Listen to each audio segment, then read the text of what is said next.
महायुतीच्या सरकारच्या काळात हिट अँड रनचे जे दोन केसेस झाल्या, एक पुण्यात घडली आणि एक वरळीत घडलेली आहे। त्या दोन्ही केसेसमध्ये आमच्या महायुतीच्या सरकारने आरोपी कोण आहे, किती श्रीमंत आहे, कुठल्या पक्षाचा आहे, कोणाचा मुलगा आहे, या कुठल्याच गोष्टी न बघता कायद्याला धरून जी कारवाई केली पाहिजे ती पूर्ण कारवाई करताना आपल्याला दिसतंय। कुठेही तडजोड करत नाहीये। म्हणजे पुण्यामध्ये तर आपण पाहिलं असेल, गृहमंत्री म्हणून आमचे फडणवीस साहेब स्वतः तिथे गेले आणि तिथे कारवाई कशी व्यवस्थित होईल हे पाहिलेलं आहे। वरळीच्या पण हिट अँड केसमध्ये मी विश्वास देतो, कुठलेही दयामाया दाखवली जाणार नाही। कोण कोणाचाही मुलगा असला तरी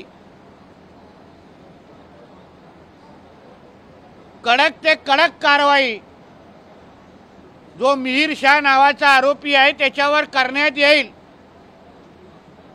मग तो कोणाचाही मुलगा असो, कोणाच्याही नेत्याचा मुलगा असो, काही फरक पडत नाही। आमचं महायुतीचं सरकार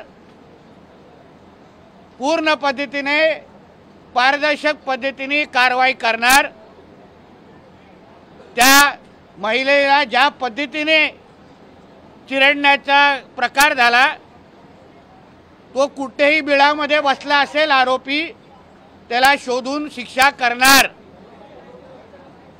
पण आमच्यावर टीका करणारे, सरकारला धारेवर धरणारे, महाविकास आघाडीच्या काळात असे काही जे गुन्हा घडले त्याबद्दल पण एवढी तत्परता दाखवली होती का? एवढी कडक कारवाई झाली होती का? अशाच पद्धतीने जेव्हा दिशा सालियान आणि सुशांत सिंग राजपूतचा खून झाला त्याच्यामध्ये पण मुख्यमंत्रीच्या मुलाच्या वर आरोप झाला, जो तेव्हाच्या सरकारमध्ये मंत्री पण होता। त्याच्यावर कुठल्याही पद्धतीने कारवाई झाली नाही।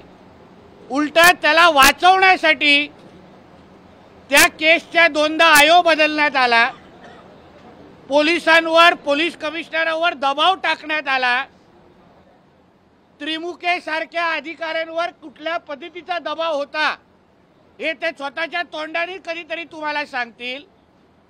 म्हणजे ज्या तोंडाने हे लोक वरळीच्या हिट अँड रन केसवर आमच्या सरकारवर आरोप करतायत, पण ह्यांच्या महाविकास आघाडीचं सरकार असताना मग दिशा सालियान आणि सुशांत सिंगच्या केसमध्ये त्याच पद्धतीची तत्परता का दाखवली नाही?